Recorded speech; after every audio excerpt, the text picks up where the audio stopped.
Tree yoga can be practiced anytime, even in the middle of the night.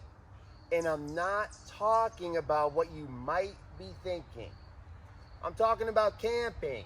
Anyways, the maximum amount of benefits come from continuous and frequent practice. Further, the benefits are not cumulative, but rather they are multiplicative. Let's do a visualization to paint a picture to show you exactly what I mean. Now, I want you to imagine two cars going to the same finish line. The first car, and everything is the same, besides this one variable. The first car hits the brake every few seconds, has to reaccelerate again. The second car has the foot to the gas, pedal to the metal, and does not let up for the entire time. Obviously, which car is going to reach the goal, the finish line first? The car that is not hitting the brakes and is all gas. This dynamic describes what is happening with tree yoga. The more continuous time you spend in a positive electromagnetic field with the tree, the faster you reach maximum level of benefits. The faster you achieve your health and life goals. Now, we open with this joke about camping, right? But camping is actually one of the most effective ways because you're to heal and to practice tree yoga because you're spending 24, 48, 72, whatever it is for you, hours straight in nature, sleeping right next to a tree or multiple trees, multiple positive electromagnetic fields. And spending time sleeping next to a tree in that positive energy is the number one thing you can do to improve sleep quality. Let's talk about some of the ideal times to practice tree yoga, because most of us have obligations and can't go camping all the time or whenever we want. How you start your day is so incredibly important. And think about how the average person starts their day. First thing, boom, cell phone. Starting with distraction, chaos, confusion, speed, and stress. And then they unconsciously carry that with them into their day. And then the whole day goes by and they wonder what happened. It was kind of like a tornado too. Instead of starting with technology, what if you started with nature? Instead of starting with that speed, chaos, and distraction, what if you started with peace, one-pointed focus, and mindfulness? This is how you get the most out of each day. And okay, you don't have to go into the middle of the woods in order to do tree yoga to start the day, in order to connect with nature to start the day. No, I know a lot of my videos have been way out deep in the woods, and I go deep in the woods all the time. However, right now, I'm at the Old Stone Church, right by my house, right off Route 12 over there. You can leave for work a little bit early. Instead of going to work late, feeling behind and rushed, give yourself extra time, like my dad always says. And 30 minutes maybe, spend 15 minutes maybe at a local park on your way to work. It will amaze you at the shift that this creates. Just like starting the day, how you end the day is so important. You want to set yourself up for a good night's sleep.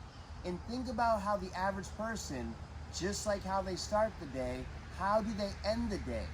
On the cell phone or computer, watching television, distracted all over the place, going fast, probably emotional, and stimulating the mind. Saturating in negative electromagnetic fields, often sleeping in negative electromagnetic fields. You know the deal by now. We want to do our best to get out of the negative electromagnetic fields and into the positive ones. You don't have to go out into the middle of the woods in order to do this before you go to bed every night. You can do simple things like be barefoot outside for a few minutes to discharge all the negative energy you accumulated throughout the day. Instead of sleeping next to your cell phone, you can turn it off, put it in the other room, and get some house plants. I sleep right next to a 10-foot tall plant, so I'm in that positive electromagnetic field when I'm sleeping, even when I'm not camping. There's so many things you can do, but the main thing to integrate into the end of your day is get out of the negative electromagnetic fields and into the positive. It is imperative to connect with the sun for optimal health and wellness. I honestly have a pretty hard time believing that the sun is bad for you. The source of all life is bad for you? Come on, bro. And ladies, what's bad for you is the sun interacting with toxins in the body. The sun's not bad for you. It's like my friend says, you are the problem. Anyways, with the sun, it's a lot like how we run. It's a lot like running and weightlifting. Running is good for you. Weightlifting is good for you. However, trying to run a marathon on the first day is not good for you. Trying to bench press 300 pounds on the first day is not good for you. Same way, trying to spend hours in the sun first day is not good for you. Again, just like with running, just like with weightlifting, and as with anything else, we want to build things up slowly, steadily, especially with our sun practice, especially with our exposure to the sun. However, with the trees, there is a shortcut. Trees are so many amazing things. A biological internet, the ultimate meditation tool. Don't forget about the fresh air they provide us.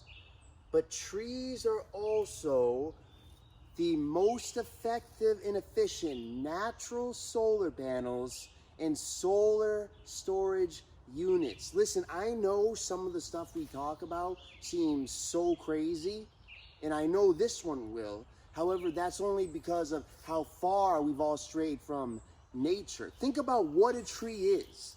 It's condensed sunlight and water. You are what you eat. The tree's just consuming water in the sun. It's always trying to get water in the sun. That's all that matters, right? Above and below. And with the tree, you can harness the energy of the earth as well as the energy of heaven in the sun, but without getting burned. If you try to spend 7 hours, like we talked about first day, all in the sun, you'll get a sunburn. You can connect with this tree or any tree for 7 hours first day if you decide to do so, and you'll get the benefits of the energy of the earth and the sun, but no sunburn. We did the micro, now let's do the macro. I'm talking about the seasons. Different seasons call for different ways of practicing tree yoga. It's just like we learn in the Tao Te Ching, one of the greatest books of all time. We want to learn from nature. We want to be like nature. We also want to flow with nature. We want to flow with the Tao, with the way. Okay, think about the different seasons. Spring and summer. How about we break it up into spring, summer, fall, winter. Spring, summer, everything's coming alive. Everything's starting to bloom, going out, reaching out. It's the energy of extroversion. It's the energy of trying new things. It's the energy of growth. The spring and summer is literally when the tree experiences the most growth. So in those seasons, you're connecting with those energies. Now you're always connecting with positive energy, and we're getting a little more nuanced here. And it does get nuanced. Different trees, pine, oak, maple, have different personalities. We don't want to get too complicated here. We're trying to keep it basic in these first foundational lessons. But in the spring and summer, that's the energy of trying new things, really going for it, stretching, reaching out, branching out, the energy of growth, personal development, blooming, right? But and we really want to go for it in our own lives and also stretches. That's the time to really go for that challenge and pose. That's the time to really go for that deep stretch. However, when it's the fall and winter, and I know maybe if you're in a warm climate, it's different, but for a lot of people in the winter, it's colder. It calls for a different type of movement, a different type of practice. And let's look to nature to tell us how to practice. Let's look to the trees. What are they doing? They're letting go of their leaves. They are withdrawing and going within, slowing down. They're teaching us how to survive tough times, the winter. So in the fall and winter, you're connecting with the energies of perseverance, strength, determination, making it through hard times. You're connecting with the energy of letting go. And I know some of these things seem paradoxical, but bringing it all together, it does require strength to let go. And when you let go, you can fully let the good in. Again, different times call for different practices. If you're going to practice, and I hope you do, tree yoga and just nature practice in general in the winter, colder season, slow it down. Don't go as deep into stretches. Focus more on making it meditative. And hey, there's pros and cons of everything too. I'm in the end of spring, beginning of summer right now at the recording of this video, and I'm not trying to complain, but it's buggy sometimes, some of my favorite spots. In the winter, there's no bugs, right? Pros and cons of every season, and you want to practice in the season you're in. Don't be in the summer wishing it was winter. Don't be in the winter wishing it was summer. Work with what you have when you have it. Really do your best to develop the habit of nature. It's one of the best habits you can never develop. Now, don't try to accelerate too fast. Don't take the binary all-in approach. I mean, it's nuanced again. You should go all in life, right? It's your life. However, don't tell yourself, I'm going to be doing tree yoga or I'm going to be in nature for 5 hours every single day starting today. And then tomorrow, when you don't spend 5 hours doing it, you made a promise to yourself, then you get mad at yourself, you're freaking out, ruminating on it, then you're stuck in this vicious cycle. That's not the way to build any habit. Same thing we used running earlier. If you're trying to start running, don't tell yourself, I'm gonna run 10 miles every day starting today. That's not how it works. It's not sustainable, and it's not enjoyable. Start one step at a time. We actually just referenced the Tao Te Ching too. One of the most famous lines of the Tao, a journey of 1,000 miles begins with a single step. I just took 3. Now, start with one step at a time. It doesn't even have to be every day. If you're never going into nature, never connecting with the trees, start with 2 or 3 times a week. You go to the local park and just build it up slowly. Again, that way it's sustainable, enjoyable. Tree yoga can be practiced in basically any weather condition. However, just use common sense. Don't practice in extreme weather and with high winds going on. Practicing in the snow is very different than practicing in a blizzard. Practicing in the snow can be beautiful. Tree yoga experiences the snowflakes coming down. Practicing in the light rain can be amazing. Cloudy day, no sun, doesn't matter, it's still incredible. However, torrential downpours, thunder and lightning, high winds and blizzards, that's the stuff we want to stay away from. We want to stay away from doing tree yoga in dangerous weather, in dangerous locations like on a cliff, unstable ground with the tree that's dying, on someone else's private property, unless of course you get permission. Listen, I'm really emphasizing this and highlighting this because I know how annoying and a pain in the butt mosquitoes can be. I discovered tree yoga in January. So I was in heaven. I didn't know about mosquitoes ruining the tree yoga experience yet until April, May rolled around. And listen, if you could wear long sleeves, it will help. If you want to really be in the woods, but the mosquitoes are bad, you can do tree yoga hiking, keep it moving instead of poses and meditation that day. Also, if you really just want to get away from the mosquitoes, get into areas more open. If wind can flow through, it will prevent the mosquitoes from attacking you. There's also many amazing places you can go. I was at the Old Stone Church earlier. You can go to public parks. Universities are another great option to go to. Places by running water or a pond or a lake.